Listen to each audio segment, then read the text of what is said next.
प्रधानमंत्री जी ने भारी मन से कहा है, बहुत ही दुखी होकर ये कहा है, और बाद में हमारे देश के प्रधानमंत्री उन तमाम पीड़ितों से, घायलों से मिलने भी गए अस्पताल में, और उन्होंने देश को आश्वासन दिया है कि जो षड्यंत्रकारी हैं, जिन्होंने साजिश की है, ऐसे लोगों का पर्दाफाश होगा, खुलासा होगा, उन पर कठोर कार्रवाई होगी।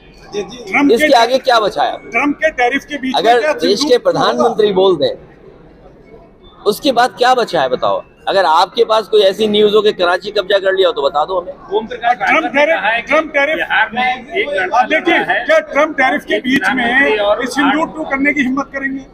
देखिए, मैं आपसे, मुझे नहीं पता कि आप जानते हुए कि अनजान बने हो, क्योंकि सरकार खुद जानती है कि जो बातें उन्होंने कही हैं, अगर हम वो स्वीकार कर लेंगे तो उन्हें वो भी करना पड़ेगा जो उन्होंने कहा है। उसके लिए तैयारी क्या है आपके? इसलिए हमें सबको, जितने लोग हैं, सबको जो प्रधानमंत्री जी ने कहा है उस पर भरोसा करना चाहिए।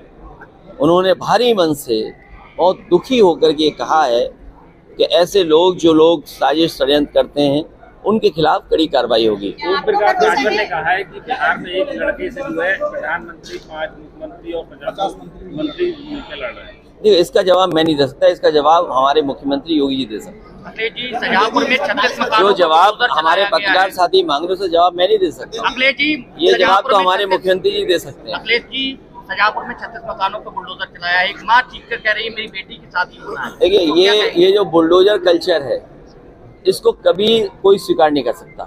अनकॉन्स्टिट्यूशनल है, अनडेमोक्रेटिक है, और बहुत ही खराब फैसला है। सुप्रीम कोर्ट ने समय समय पर सरकार को कहा है कि बुलडोजर संस्कृति नहीं हो सकती है, बुलडोजर सॉल्यूशन नहीं है।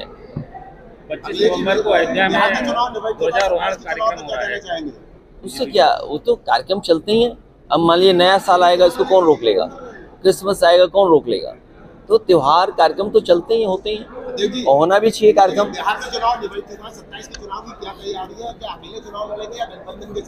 27 का चुनाव आप लोग जिताने जा रहे हो। आप हमारे पत्रकार साथी जिताने जा रहे हैं। किन मुद्दों पर लड़ेंगे? जो आपने जो मुद्दे बनाए हैं, उन्हीं पर चुनाव होगा। मीडिया से नाराजगी दूर हो गई है लगता है। मीडिया का कोई भरोसा नहीं, जिसका दाना उसका गाना। अखिलेश जी कह रहे हैं इन दिनों में वंदे मातरम अनिवार्य किया जाएगा। वो देखिए, उनकी बात इसलिए मत मानो, जब उनकी कुर्सी हिलती है तो कम्युनल हो जाते हैं। आप यकीन करना, ये बात सीरियस लेना, अपने जैसा मत बनाना या न्यूज़ वैसी मत बनाना। जब भी उन्हें ये लगता है कि उनकी कुर्सी हटा दी जाएगी, क्योंकि एयरपोर्ट पे जाते समय पटना में, वो तस्वीरें आपने देखी होंगी, उन्होंने मुझसे कहा था कि वो बहुत जल्दी मुख्यमंत्री बनने जा रहे हैं। तो हो सकता है ये खबर सरकार तक पहुंच गई हो, तो अपनी कुर्सी बचाने के लिए वो कम्युनल हो जाते हैं। उनकी लैंग्वेज, उनकी भाषा, उन्हें इतिहास से कोई लेना देना नहीं है। इतिहास में क्या लिखा हुआ है, इतिहास क्या था, बस उन्हें डिवीज़न करना है। इसीलिए समाजवादी पार्टी विजन के साथ जा रहे, डिवीज़न के साथ नहीं जा रहे। हम एक विजन के साथ जा रहे हैं कि न्यू इंडिया कैसे बने, टेक्नोलॉजी को कैसे लगे। आज ऑरेंज इकोनॉमी की बात हो रही है। अब वो बीजेपी के हैं तो वो कहेंगे ऑरेंज इकोनॉमी मतलब ऑरेंज कपड़ा पहन लो। तो जो चीज़ें बदल रही हैं, आज बरेली इतना बड़ा शहर हो गया, या लोगों के पास आज मोबाइल है, या इतना वेल कनेक्टेड है, इन्फॉर्म्ड है वेल, तो चीज़ें बदली हैं। नया नौजवान नौकरी चाहता है, रोजगार चाहता है। आपने स्मार्ट बरेली बनाने के लिए कहा, कितना बन गया आपका स्मार्ट? अभी जब मैं आ रहा था, मंडी के सामने 3 गधे दिखाई दिए, और नहीं मानते आप, पुलिस से पूछ लेना। अगर स्मार्ट सिटी है, सीसीटीवी तो देख लीजिए। अब बताइए, बरेली आए और 3 गधे मिल जाए हमें? मैंने अपनी आंखों से देखा।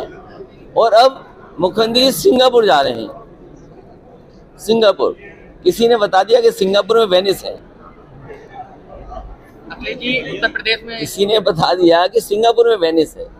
उनसे कहिए वेनिस वहाँ नहीं है। अखिलेश जी, पूरे उत्तर प्रदेश में